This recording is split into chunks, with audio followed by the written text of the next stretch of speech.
Hi RazDazJan, welcome back to my channel, and it's fabulous to have you back here. In this video I'm discussing about how you label a piece of art, how much it should be priced at, because with art it's difficult to put a price label on any piece of art, because if you're a dealer, of course you have a bit more background, a creator, of how to price things, but that's still difficult because how can you label one piece different to another piece? Of course technique goes into it and maybe how long someone's spent or something, but sometimes that doesn't even come down to it, because for example Damien Hirst, some of his work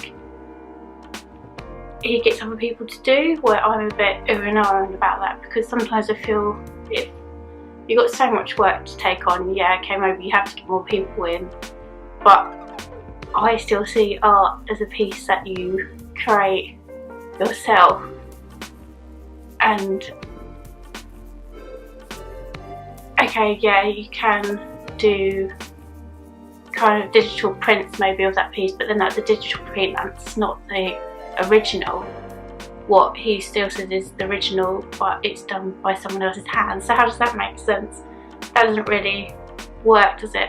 With pricing something, it's difficult because I don't know if you guys have heard of Through the Gift Shop. It's a film that's by Banksy and it's called Mr. Brainwash, and he basically gets a whole thing about following Banksy. He wants to do a documentary on Banksy, and then he gets kind of a bit obsessed with it all and he makes his own work, and then he becomes Mr. Brainwash and he basically brainwashes people to buy his work.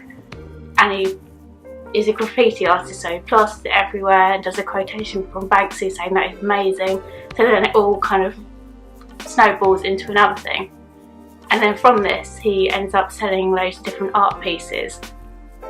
I know it's going back to Banksy's art again, but the recent thing he did, I'm sure you guys know if you know about the whole art stuff, is in the show one of his graffitis, like digital pictures from it of course, was in a frame, and then when they sell it at auction it literally shredded itself, so it was a kind of installation art piece as well as a 2D art piece.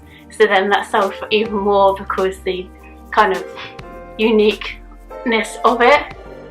So it's a snowball situation, because I think once you get your name out there it kind of gets higher and higher and higher, but you're like a little speck to get your name out there in the first place. Because the other thing I find really sad is with people, do they buy art just because of who it's by rather than what it looks like?